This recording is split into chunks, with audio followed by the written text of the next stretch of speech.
ഈ പേഴ്സണലൈസ്ഡ് ആക്കുന്ന ഒരു എഡ്യൂക്കേഷണൽ സിസ്റ്റം വരുമ്പോൾ ആ.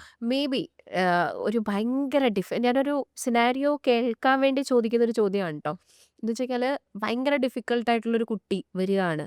May be he stubborn or she stubborn, അല്ലെങ്കിൽ എന്താ പറയുക, he or she is not ready to accept what the parents അല്ലെങ്കിൽ ടീച്ചേഴ്സ് പറയുന്നത്. അങ്ങനെ ഉള്ള കാറ്റഗറി ഓഫ് കുട്ടികൾ ഉണ്ടാവുമല്ലോ. Of course. Like they are not ready to accept what we are trying to say, അല്ലെങ്കിൽ അവർക്ക് നമ്മൾ പറഞ്ഞു കൊടുക്കാൻ ശ്രമിക്കുന്നത് നല്ലതിന് വേണ്ടിയാണ് എന്ന് ചിന്തിക്കാത്ത ആ, ഒരു കൈൻഡ് ഓഫ് കുട്ടികൾ കാണുമായിരിക്കുമല്ലോ. Yes, yes. I have met few, but not അത് ഉണ്ടാവും എന്ന് ഉറപ്പൊന്നുമില്ല.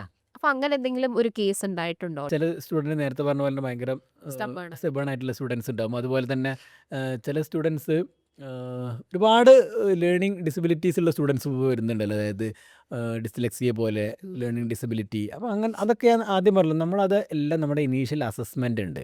ആ അസസ്മെൻറ്റിൽ നമ്മളത് കവർ ചെയ്യും. എങ്ങനെ ആ ഒരു സ്റ്റുഡൻറ്റ് എന്ത് ടൈപ്പ് ഓഫ് ലേണർ ആണെന്നുള്ളത് മനസ്സിലാക്കും.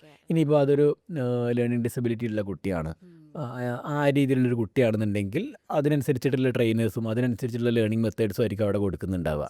ഇനി ചില സ്റ്റുഡൻസ് ഇപ്പം ലേണിംഗ് ഡിസബിലിറ്റി അങ്ങനത്തെ പ്രോബ്ലംസ് ഉണ്ടായിരിക്കില്ല, പക്ഷേ തീരെ ഒന്നും റെസ്പോണ്ട് ചെയ്യുന്ന ആ ഒരു കാറ്റഗറി ആയിരിക്കണം എന്നില്ല. താല്പര്യമില്ലായ്മ ഇല്ലായ്മ. അല്ലേ? അതെ, അതെ, അതെ. അപ്പം അങ്ങനത്തെ ഒരുപാട് കാറ്റഗറി ഓഫ് സ്റ്റുഡൻസ് ഉണ്ട്. നമുക്കങ്ങനെ വന്നിട്ടുമുണ്ട്. പക്ഷേ അതെല്ലാം നമ്മൾ ഇപ്പോൾ കാറ്റഗറൈസ് ചെയ്ത് കഴിഞ്ഞു. കാറ്റഗറൈസ് കഴിഞ്ഞ് ടീച്ചേഴ്സിന് അതിൻ്റെ കറക്റ്റ് ട്രെയിനിങ് പോകുന്നുണ്ട്. ഓക്കെ. ഓക്കെ, ഈ ഒരു കൈൻഡ് ഓഫ് സ്റ്റുഡൻ്റ് ആണെങ്കിൽ എങ്ങനെയാണ് പഠിപ്പിക്കേണ്ടത്. കാരണം അവർക്ക് ടീച്ചേഴ്സിനാണെങ്കിലും ഈസിയാണ്. കാരണം ആ ഒരു അസസ്മെൻറ്റ് കഴിയുന്നതോട് കൂടി തന്നെ ആ കുട്ടീനെ എങ്ങനെ പഠിപ്പിക്കണം എന്നുള്ളതിൻ്റെ ലേണിംഗ് പ്ലാനും സ്റ്റഡി മെറ്റീരിയൽസും അവിടെ ജനറേറ്റ് ചെയ്തിട്ടുണ്ടാവും. സോ അത് ഫോളോ ചെയ്യുക എന്നുള്ളതാണ് ടീച്ചേഴ്സിന് ഒരു ഡ്യൂട്ടി വരുന്നത്.